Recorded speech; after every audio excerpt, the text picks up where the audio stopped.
दरबार में बैठे सभी लोग एक दूसरे की ओर देखने लगते हैं।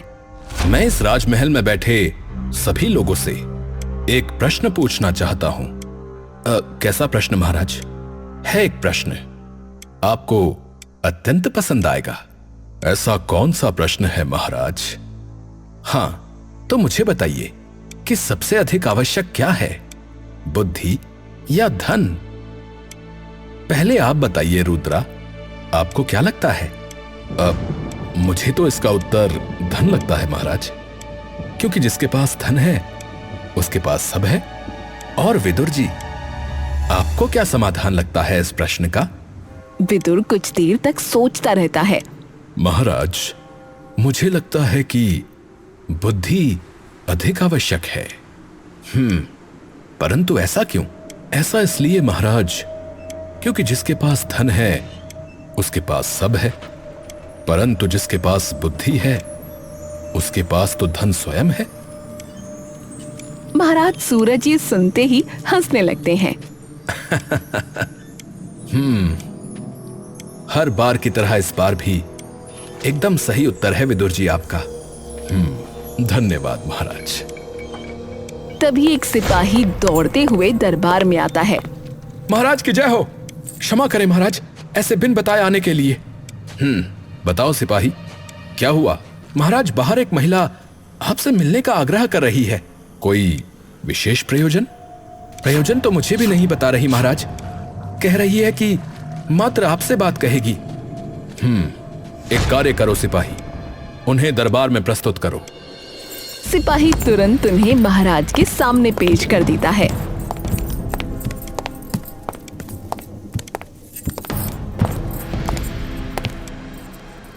महाराज की जय हो। बताइए, आप क्या कहना चाहती हैं? महाराज, मेरा नाम माधुरी है। मैं शाहपुर गांव में रहती हूँ और आपके सामने खबर देने के लिए आई हूँ। कैसा समाचार? हमारे गांव में एक गुफा है महाराज, जिसका राज हमारे गांव के लोगों ने कई सालों से छुपाया हुआ है। ये सुनते ही पूरे दरबार में गहमा गहमी मच जाती है। कैसा राज? महाराज, उस गुफा के अंत में एक संदूक छुपा है। संदूक? अब ऐसा क्या है उस संदूक में? महाराज, मैंने खुद कभी नहीं देखा, परंतु गांव के जो भी बुजुर्ग हैं, उनके मुंह से सुना है कि उस संदूक में ऐसा अस्त्र है जिसे कोई भी पहन ले तो उसे कोई भी तलवार या शस्त्र एक खरोच तक नहीं पहुंचा सकता। तो मुझे लगा अगर इस बात में सच्चाई है तो कमलगढ़ के राजा को इसके बारे में पता होना जरूरी है। तभी दरबार में बैठा एक सलाहकार चंद्रा उठता है। महाराज, वैसे उड़ता उड़ता समाचार तो मैंने भी सुना है। क्या कहा? तो फिर आपने हमें पहले बताया क्यों नहीं? महाराज, मुझे लगा कि यह कोई अफवाह होगी, तो इसलिए मैंने कभी कुछ कहना आवश्यक नहीं समझा। पर महाराज, अब उस गांव से स्वयं कोई आया है तो कदापि हो सकता है ऐसा हो। विदुर जी, आपका क्या मानना है? महाराज, मैंने तो आज तक ऐसा कोई अस्त्र नहीं देखा और ना ही कभी किसी से सुना ही जिसने ऐसा अस्त्र देखा हो। विदुर जी, देखा तो किसी ने ब्रह्मास्त्र भी नहीं है, पर क्या आप ये पूरे आत्मविश्वास के साथ कह सकते हैं कि वो है ही नहीं? विदुर इस बात पर कुछ नहीं बोलता। आपको क्या सच में भरोसा है कि ऐसा कोई अस्त्र वहां हमें मिलेगा? महाराज, मैं चाहती तो खुद जाकर ले आती, परंतु उस गुफा के अंत तक वीर से वीर योद्धा भी ना पहुंच पाए कभी। तो यदि कोई भी नहीं जा पाया तो हम भी कैसे जाएंगे? महाराज, वहाँ वीरता की नहीं बुद्धि की आवश्यकता है। महाराज तभी अपने सबसे होनहार सलाहकार की ओर देखते हैं और फिर वापस उस औरत की ओर देखते हैं। ठीक है, आपका धन्यवाद हमें इस महत्वपूर्ण कहानी से परिचित कराने के लिए। सिर्फ कहानी नहीं है महाराज, ये तय करना हमारा कार्य है। आप जा सकती हैं। जी महाराज। माधुरी महाराज के सामने हाथ जोड़ लेती है। कमलगढ़ के महाराज की सलामती हमेशा यूं ही बनी रहे। धन्यवाद।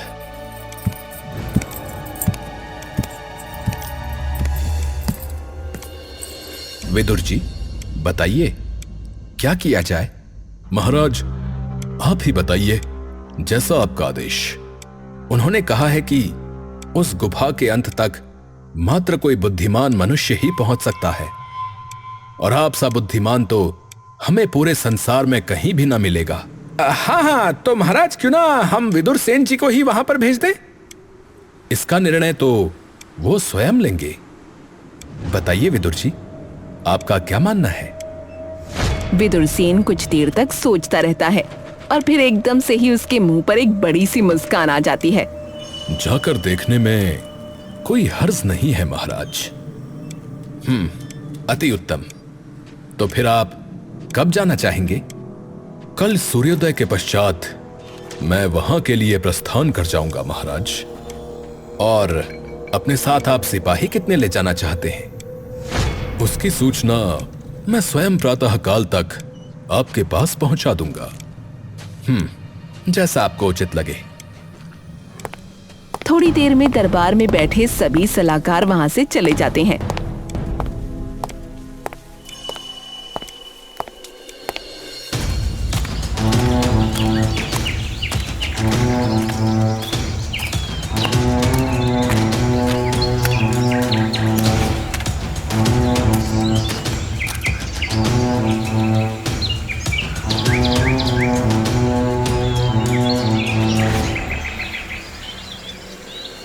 अभी तक विदुर सेन जी क्यों नहीं आए?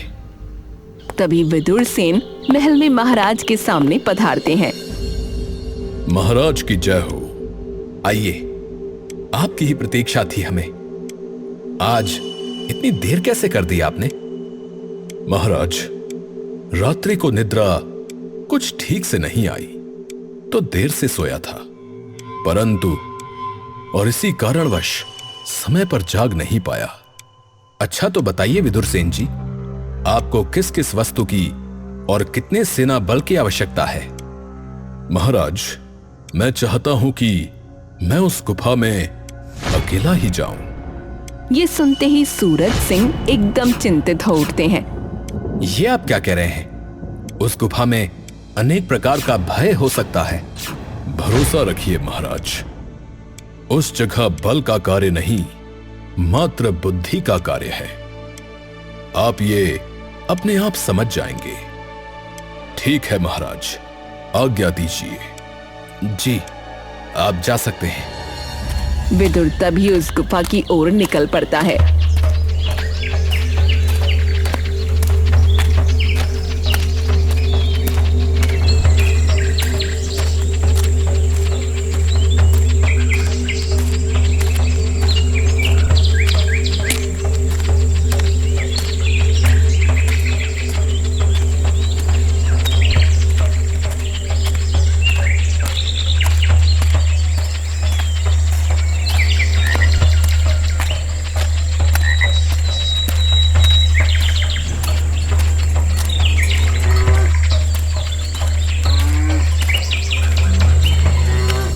विदुर जैसे ही शाहपुर गांव में पहुंचता है, तभी उसे माधुरी अपने सामने खड़ी दिखती है।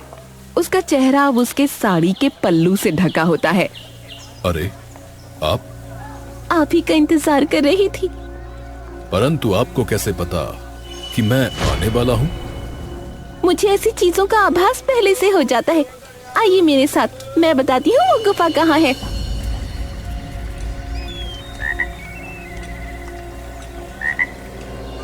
2 दिन बाद। परंतु यह कैसे संभव है कि वे अभी तक नहीं लौटे? महाराज, क्या पता उस गुफा के अंत तक पहुंचने में समय लगता हो। भैरव सिंह जी, अभी के अभी हम शाहपुर के लिए निकलेंगे। जी महाराज। चलिए। महाराज सूरज सिंह अपनी सेना की टुकड़ी के साथ तुरंत शाहपुर के लिए रवाना हो जाते हैं।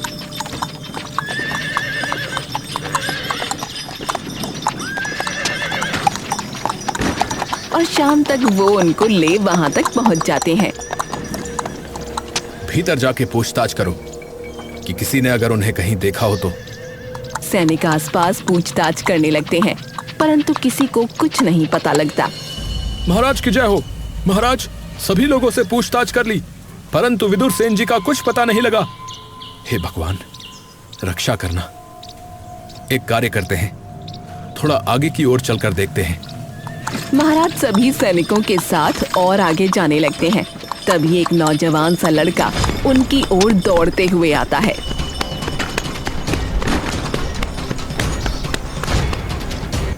आप ही है ना कमलगढ़ के महाराज?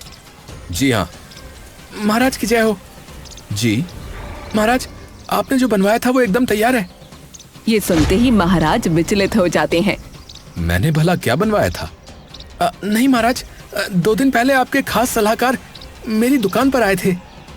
ये सुनते ही सब लोग अस्त व्यस्त हो जाते हैं और महाराज के चेहरे पर एक हल्की सी उमंग की मुस्कान आ जाती है। वे आपके पास आए थे?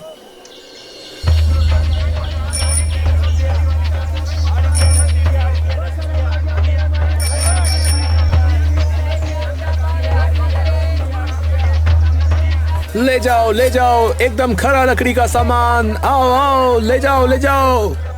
माधुरी जी, थोड़ी देर प्रतीक्षा कीजिए, मैं अभी आता हूँ। जी। विदुर उस दुकान पर चला जाता है।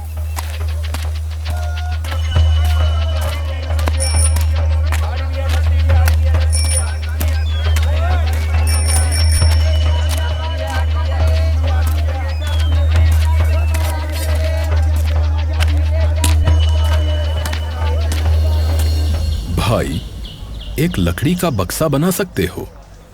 असल में हमारे महाराज को उनकी महारानी के लिए चाहिए था, जिसमें वे अपने श्रृंगार का सामान रख सके। जी, बिल्कुल हो जाएगा। ठीक है, परंतु मैं चाहता हूं कि आप वो संदूक एकदम खास और मजबूत लकड़ी से बनाएं। आप चिंता ना करें, बहुत मजबूत होगा। नहीं, इन लकड़ियों से नहीं जो आपके पास हैं, खास सागौन की लकड़ी से, एकदम मजबूत। यहां मिल जाएगी ना? जी मिल तो जाएगी, लेकिन जंगल में काफी गहराई में जाके मिलेगी, वहीं ये पेड़ मिलते हैं। यदि काम अच्छा करोगे तो दाम भी अच्छा देंगे कमलगढ़ के महाराज तुम्हें। परंतु हां, महाराज को यह अवश्य बता देना कि यह संदूक खास सागौन की लकड़ी का बना है। ठीक है, जैसा आप कहें। 2-3 दिवसों में स्वयं महाराज आके आपसे ये संदूक ले लेंगे।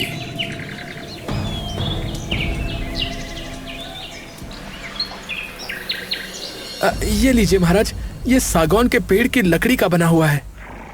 पूरी बात सुनते ही महाराज के चेहरे पर एक बड़ी सी मुस्कान आ जाती है। महाराज कुछ सोने की मोहरें निकालकर उसे देते हैं। ये लीजिए, इसे हमारी तरफ से रखिए। ये देखते ही हरिया की आंखें चमक उठती हैं। आपका बहुत बहुत धन्यवाद महाराज, बहुत बहुत धन्यवाद। जी। हरिया वापस अपनी दुकान पर चला जाता है।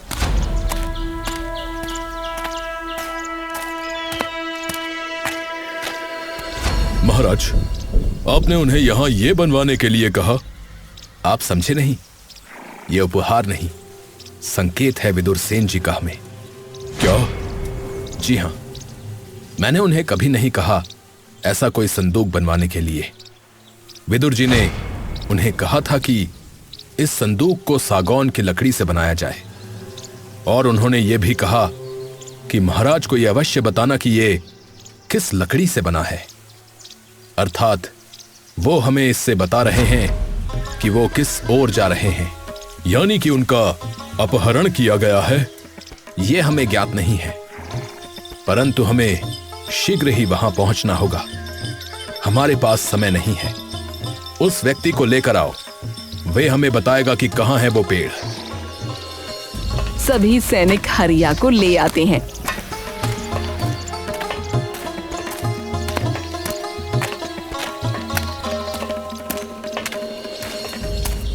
और हरिया तभी उन्हें गहरे जंगल में उन पेड़ों के पास ले जाता है।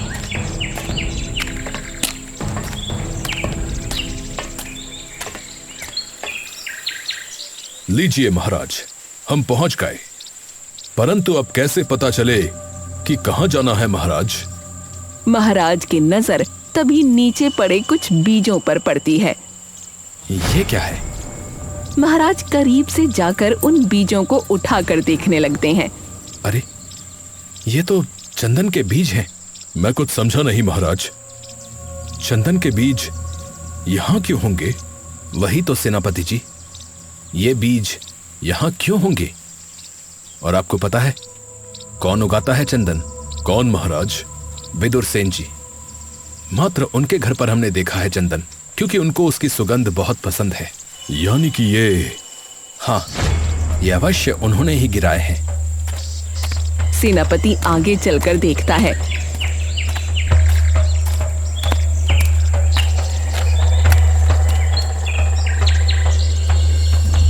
महाराज, आगे भी ये बीज पड़े हुए हैं, तो अवश्य यही रास्ता है।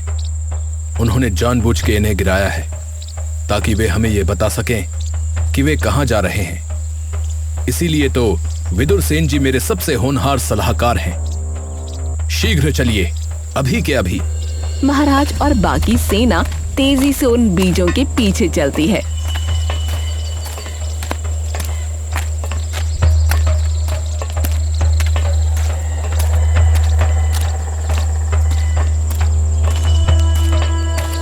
और तभी उनके सामने एक गुफा आ जाती है। इसी के भीतर होंगे वे। सैनिकों, तुरंत आगे बढ़ो। वो सभी लोग जैसे ही आगे बढ़ने लगते हैं, तभी सेनापति का पांव एक लाल से कपड़े पर पड़ जाता है। महाराज, ये क्या है? क्या हुआ? ये कपड़ा पड़ा था नीचे। महाराज ध्यान से उस कपड़े की ओर देखते हैं। ये तो देखा सा लग रहा है। अरे, ये तो विदुर सेन जी का अंग वस्त्र है, परंतु उन्होंने ये यहाँ क्यों गिराया है? क्योंकि भीतर खतरा है। जल्दी सभी के सभी छुप जाओ। सारी सेना तुरंत वहीं छुप जाती है। अर्थात अवश्य किसी ने उनका अपहरण ही किया है। हाँ, परंतु ऐसा कौन कर सकता है महाराज? ये तो हम बाद में पता लगाएंगे। अभी ये सोचिए कि भीतर कैसे जाना है। तभी उन्हें दिखता है कि अंदर से 2 सिपाही बाहर आ रहे हैं। महाराज, ये तो हाँ, भिवाली राज्य के सैनिक हैं, हमारे सबसे बड़े शत्रु। अब क्या करें महाराज?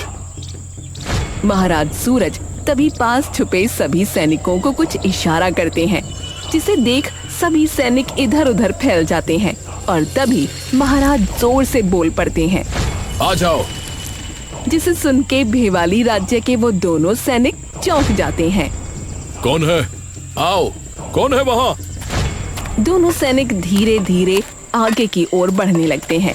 तभी उनके पीछे महाराज सूरज के कई सारे सैनिक आ जाते हैं। अब हमें कोई इतना शीघ्र पकड़ नहीं पाएगा। पर महाराज, क्या सिर्फ आप दोनों का जाना सुरक्षित होगा? आप महाराज हैं। आप लोग हमारी चिंता ना करिए, और हम अकेले नहीं हैं। आप लोगों को हमारे पीछे पीछे आना है, परंतु थोड़ी दूरी बना के। और जैसे ही हमारा कोई इशारा आए तो तुरंत चौकन्ने हो जाना। चलिए महाराज। धीरे धीरे महाराज और सेनापति एक एक करके अंदर तैनात भिवाली राज्य के सभी सैनिकों को ध्वस्त कर आखिरकार विदुर सेन तक पहुंच जाते हैं, जिन्हें एक कैदखाने में बंद करके रखा गया होता है। महाराज को देख विदुर सेन के चेहरे पर एक मुस्कान आ जाती है। महाराज, अभी इसका समय नहीं है। अत्यंत कठिनाई से हमने इनके सेनापति को संभाला है। अभी चलते हैं, इससे पहले कि वो होश में आ जाए। नहीं महाराज, उसे ही तो साथ लेकर चलना है। इसीलिए तो मैंने ये सारा खेल रचा। महाराज तुरंत विदुर सेन को वहां से छुड़ा कर ले जाते हैं।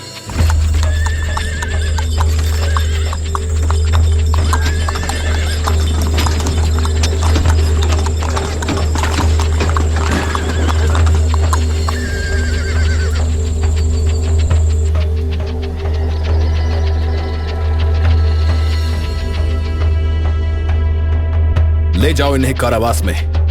सैनिक तुरंत उसे वहां से पकड़ कर ले जाते हैं।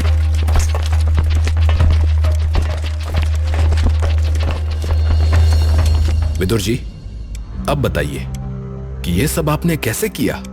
वो मैं बता दूंगा महाराज, परंतु अभी कार्य पूरा नहीं हुआ। पर ऐसा क्यों?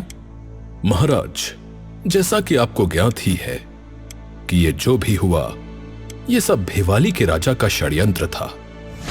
वो तो समझ आ गया, पर आप ही क्यों? क्योंकि शरीर से यदि बुद्धि हटा दो तो शरीर किसी काम का नहीं रहता सेनापति जी।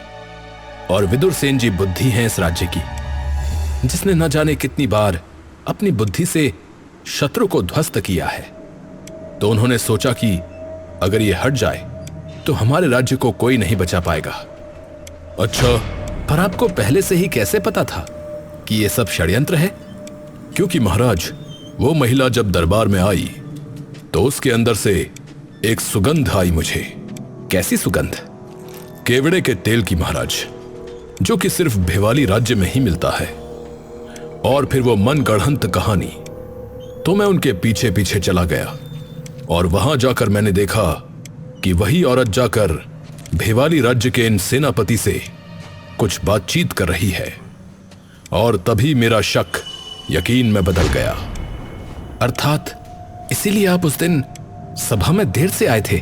जी महाराज, परंतु जब आपको इसका ज्ञान था तो आपने बताया क्यों नहीं?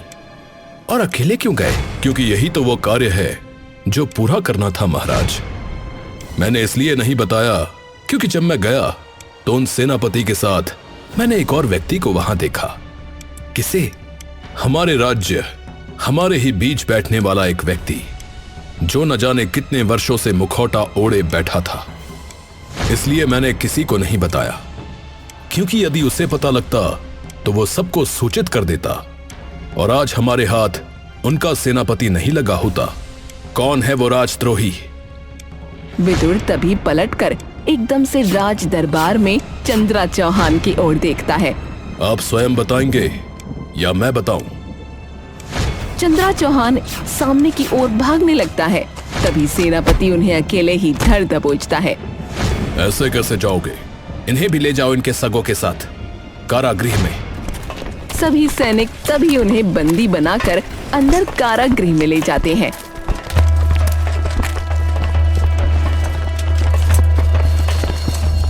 महाराज, आपका बहुत बहुत धन्यवाद मुझे बचाने के लिए। आपकी बुद्धि ने और आपके संकेतों ने ही आपको बचाया है विदुर जी। धन्यवाद महाराज। पर महाराज, कम से कम ये तो ज्ञात हो गया कि ऐसा कोई रहस्यमय अस्त्र इस संसार में नहीं जो हर वार को रोक सके। अवश्य है, वो अस्त्र हमारे सामने खड़ा है विदुर सेन जी, और वो हैं आप, जिसने आज तक हम पर या इस राज्य पर एक बार भी कोई आंच नहीं आने दी। विदुर सेन मुस्कुराकर महाराज के सामने झुक जाता है।